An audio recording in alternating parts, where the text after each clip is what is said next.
We are used to seeing Simon Cowell as the man with the iron heart, the judge who has seen it all and rarely lets a crack show in his polished exterior. But every so often, a performer comes along who doesn't just sing, but unearths something deeply buried within the people watching. When Courtney Hadwin first stepped onto the America's Got Talent stage, she looked like a shy girl lost in the bright lights. Yet, what followed wasn't just a performance, it was a psychological transformation that left the world, and Simon himself, completely undone. But why did this specific young girl cause the most feared man in entertainment to break down in tears? To understand the tears, we have to look past the golden confetti and into the silent struggle that almost kept Courtney from the stage entirely. Before the world knew her name, Courtney Hadwin was a teenager from a quiet village in County Durham, England, who struggled to find her place in a loud, demanding world. In a society that often prizes outgoing personalities and effortless social confidence, Courtney was the silent observer. She was painfully shy, the kind of person who would look at her feet during a conversation, finding the simple act of making eye contact an overwhelming emotional chore. To her peers, she was a mystery; to herself, she was a girl trapped behind a wall of social anxiety that felt taller every single day.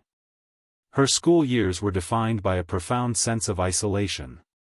While other children engaged in the typical social play and chatter of adolescence, Courtney retreated into a world of her own making.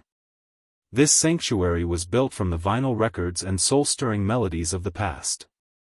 She didn't listen to the pop hits of her own generation; instead, she found a strange, visceral comfort in the raw, raspy voices of Otis Redding, James Brown, and Janis Joplin. There was something in the gravelly imperfections of those voices that spoke to her own internal chaos. Her parents noticed early on that music wasn't just a hobby for Courtney, it was a psychological necessity. It was the only language she spoke fluently. When she sang in the privacy of her home, the stuttering vanished, and the averted gaze was replaced by a flickering intensity. However, the internal struggle remained constant. The psychological toll of her social anxiety created a persistent barrier between her talent and the world.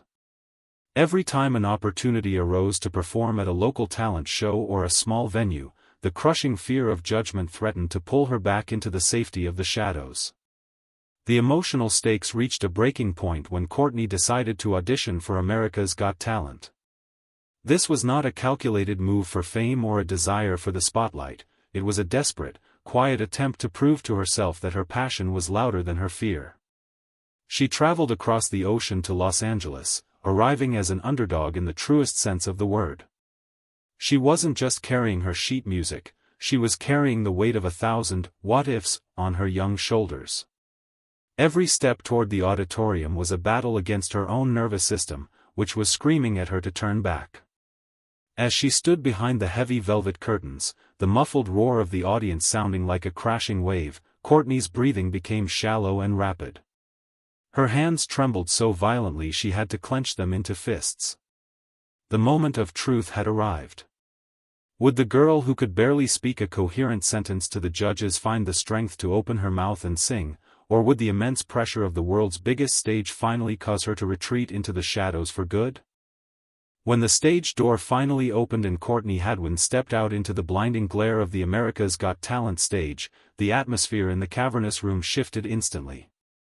It wasn't the typical buzz of excitement that greets a confident performer; instead, it was a heavy, collective sense of concern.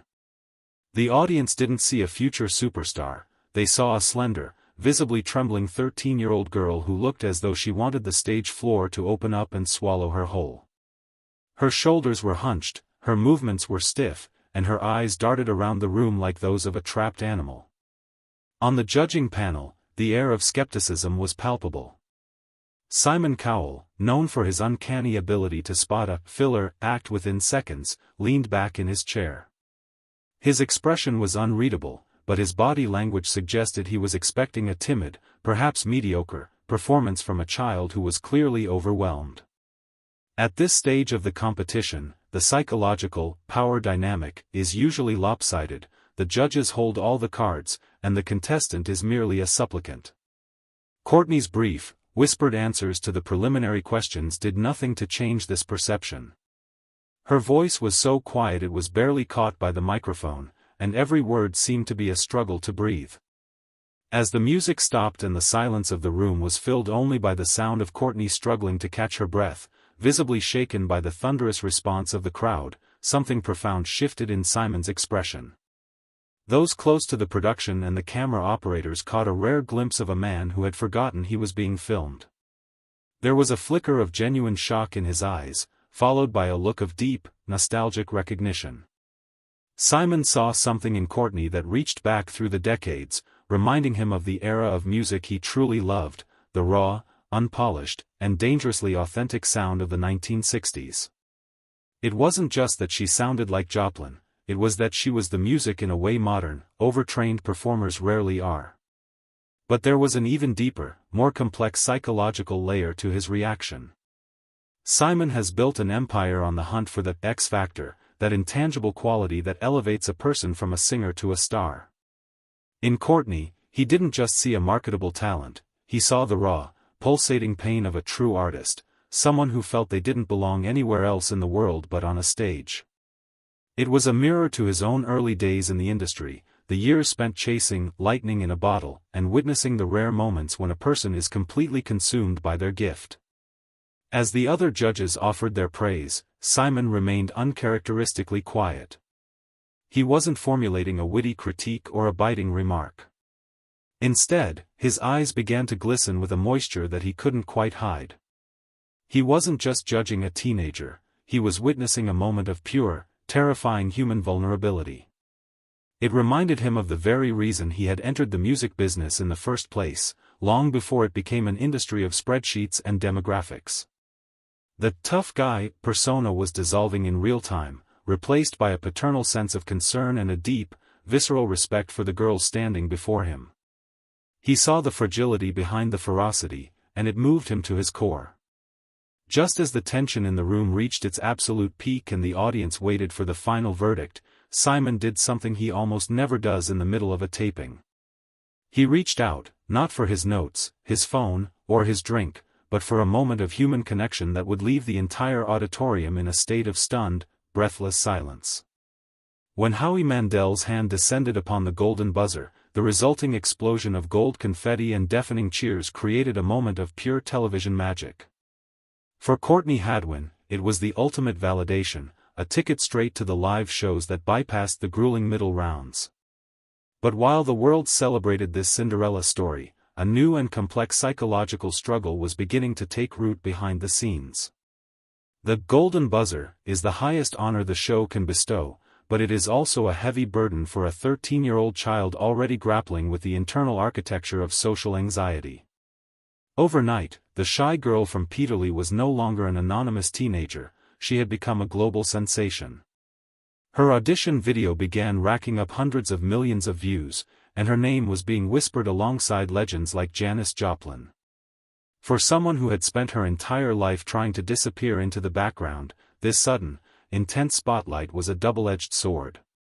Psychologically, she was no longer just performing for herself, she was performing for a global audience that had already built a specific image of who she was. Behind the scenes, the pressure of this expectation began to take a visible toll. Courtney wasn't just competing against the other talented performers on the roster anymore, she was competing against the version of herself that the world now demanded. Every rehearsal became a grueling battle against the lion she had unleashed during that first audition. The question haunted her, could she do it again? Was that moment of raw power just a fluke, a one-hit wonder of pure adrenaline? This internal crisis of authenticity is a common psychological hurdle for young artists, but for Courtney, it was amplified by the sheer scale of the America's Got Talent stage. Simon Cowell, ever the keen observer of human behavior, sensed the subtle shift in her energy. During the closed-door rehearsals leading up to the live shows, he stepped into a role the public rarely sees, that of a protective mentor rather than a critical judge. He recognized the profound fragility of her situation. He understood that if the industry pushed her too hard to replicate that first, viral, moment, the very spark that made her special, that unvarnished, vulnerable truth, could be extinguished forever. A quiet bond began to form between the hardened music mogul and the nervous teenager. It was a relationship rooted in a mutual, unspoken understanding of the high stakes of fame and the emotional cost of being the one everyone is watching. However, as the finals approached and the tension reached a fever pitch, a devastating piece of unexpected news reached the AGT production set. It was a personal and professional setback that threatened to derail Courtney's entire journey in an instant. It left Simon Cowell sitting in his trailer in silence, wondering for the first time if he had asked far too much of a child who was still trying to find her footing in a world that wouldn't let her fall.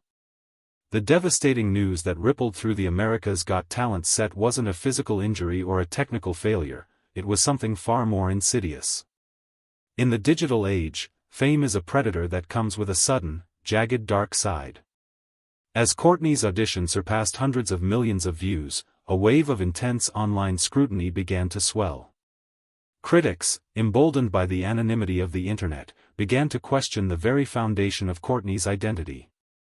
They pointed to her previous appearance on a different talent show in the UK, suggesting that her shyness was a calculated act, a psychological ploy designed to garner sympathy and manipulate the audience's emotions. For a young girl who truly lived with the paralyzing weight of social anxiety, these accusations were nothing short of heartbreaking. To have your most vulnerable struggles dismissed as a performance is a unique kind of psychological trauma. Courtney felt fundamentally misunderstood by the very world that had claimed to love her just weeks prior. The joy of the golden buzzer moment was replaced by a cold, sharp feeling of betrayal. This external pressure quickly trickled down into her artistic output. She became increasingly self-conscious, her movements on stage losing their wild, instinctive edge. Her voice, once a roar of defiance, became guarded and careful. She was no longer singing to express herself, she was singing to avoid being judged.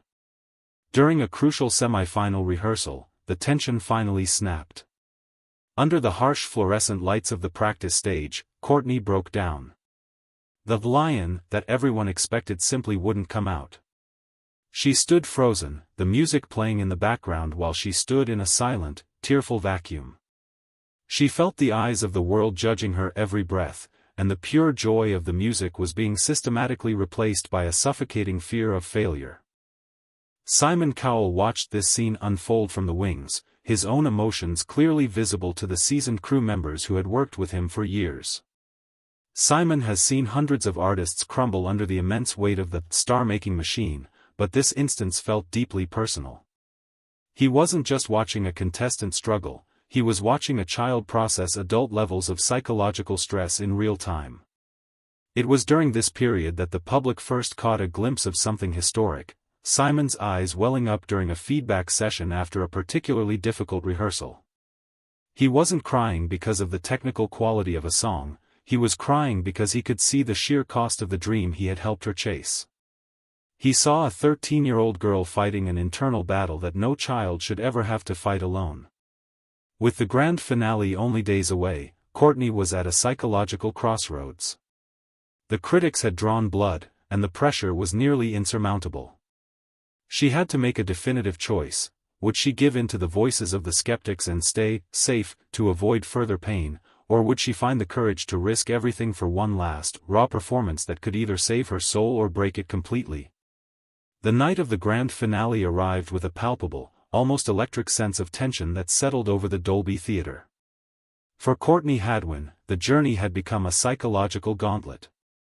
As she stood in the wings, the stage lights caught the faint, shimmering tracks of tears she had shed only moments before in the sanctuary of her dressing room.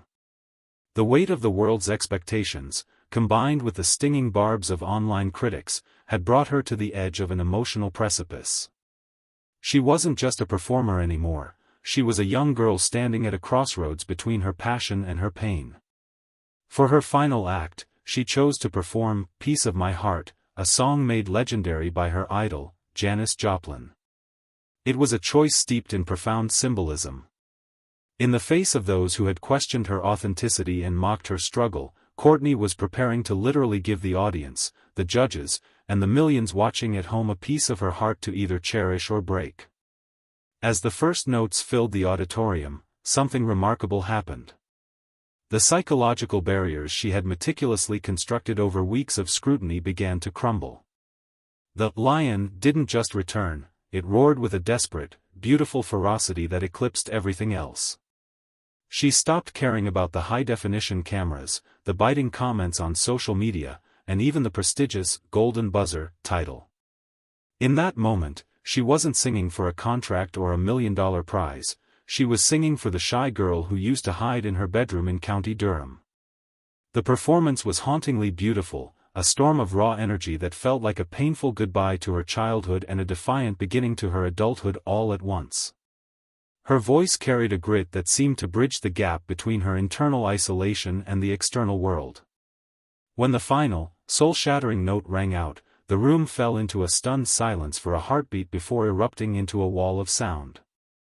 Amidst the standing ovation, Simon Cowell did something that broke the format of the show. He didn't stand up immediately. He sat in his chair, his hand covering his mouth, visibly moved to the point of total silence. When the camera finally panned to his face, the moisture in his eyes was undeniable. The glisten of tears was a shock to the system of a show built on his Mr. Nasty persona. This wasn't a judge evaluating a product, this was a man who had been deeply, personally touched by the resilience of a young spirit. When he finally spoke, his voice was thick with an uncharacteristic rasp of emotion. He told her that regardless of the final results, she had already won the hardest battle of all, the battle for her own soul. But as the final tally began and the votes were counted behind the scenes, Courtney's journey took one final, unexpected turn. As the winner was announced, the results would leave Simon Cowell staring at the stage in disbelief, questioning the very future of the talent he had fought so hard to protect in a world that can be as cruel as it is captivating. When the final results of America's Got Talent were announced, the room held its breath, expecting Courtney Hadwin's name to be at the very top. However, in a shocking turn of events that stunned the live audience and viewers at home, Courtney did not win the grand prize. In fact, she finished outside the top 5 entirely. For a young girl who had been the focal point of the season, the psychological impact of losing after such a high-profile, viral start could have been devastating. In the binary world of reality television, you are often seen as either a winner or a footnote. For someone already struggling with the belief that she wasn't enough, this rejection by the public vote threatened to reinforce her deepest, most painful insecurities. However, the true significance of Courtney's story isn't found in the trophy she didn't take home, but in the human relationship that remained when the stage lights dimmed. After the cameras stopped rolling and the celebratory music faded, Simon Cowell did something incredibly rare for a busy executive: he sought Courtney out privately. He understood the delicate psychological state of a 13-year-old who had just been told, in a very public way, that she wasn't the choice of the people. He knew that without intervention, this moment could shadow her talent for years to come. The tears Simon had shed earlier that evening were not just a reaction to a song, they were a recognition of the ending of one chapter and the silent beginning of a promise. Shortly after the show concluded, Simon bypassed the standard competition protocols and signed her to his own record label, Psycho. It was a move born from a realization that Courtney wasn't a typical, competition winner, she was a raw, unrefined artist who needed time to grow outside the suffocating pressure of a weekly voting cycle and television edits. Her journey since AGT has been a testament to slow, steady psychological healing. With Simon's backing, she was given the space to move away from being a Janis Joplin clone, and began the difficult work of finding her own creative identity. She started writing her own music, bravely exploring themes of mental health and the literal monsters of anxiety in her lyrics. Simon's tears served as a catalyst for a broader change in how the industry views young performers. It was a reminder to the star-making machine that behind every viral moment or shocking audition is a human being with a complex internal world that requires protection, not just promotion. Years later, Courtney Hadwin is a fundamentally different person, possessing a quiet strength that was missing in that trembling girl from County Durham. But the memory of that specific night on the AGT stage remains etched in her mind. As she looks back on her emotional struggle today, what is the one thing she would say to the girl who was once too afraid to even speak her name? Today, Courtney Hadwin stands as a living testament to the transformative power of vulnerability. Her story has evolved far beyond the confines of a singing competition. It has become a profound psychological study on how the right support, delivered at the right moment, can fundamentally change the trajectory of a life. Simon Cowell's rare, public display of emotion was more than just a television highlight. It was a powerful signal to Courtney, and to the millions of people watching, that it is entirely possible to be broken and brilliant at the same time. His tears gave her permission to be imperfect, and in that permission, she found her strength. The shyness that once defined her hasn't entirely disappeared. Anxiety is often a lifelong companion rather than a temporary visitor. However, the psychological shift is found in how she handles it. She has learned the difficult art of walking alongside her fear rather than letting it lead her. Courtney's evolution from a trembling teenager into a confident, self-assured songwriter proves that the lion we saw on stage was never a mask or a performance. It was her true self, a fierce and beautiful spirit that was simply waiting for a safe place to finally roar. Her music now resonates with a new generation of listeners, kids who feel different, weird, or chronically out of place. By being open about her struggles with social anxiety and the pressure of the spotlight, she has turned her personal pain into a collective sanctuary for others. The heartbreak of the AGT finale has long since been replaced by the quiet, deep satisfaction of finding her own voice on her own terms. She no longer needs the validation of a golden buzzer because she has found the validation within herself. As for Simon Cowell, that moment remains one of the most humanizing and enduring segments of his long career. It serves as a permanent reminder that even in the high-stakes, often cynical world of celebrity and power, empathy remains the most powerful tool in the human arsenal. Courtney Hadwin didn't actually need $1 million or a trophy to be successful. She needed the psychological safety of being seen for who she truly was. In that one heartbreaking moment when Simon's armor cracked, the whole world finally saw her, not as a spectacle, but as a soul. The story of the girl who hid in the shadows reminds us that talent is often the shield we use to protect our most vulnerable parts. As we look at Courtney now, standing tall in her own truth, we are forced to wonder, how many other lions are currently hiding in the shadows of our schools, our workplaces, and our homes, just waiting for someone to finally look past the fear and listen.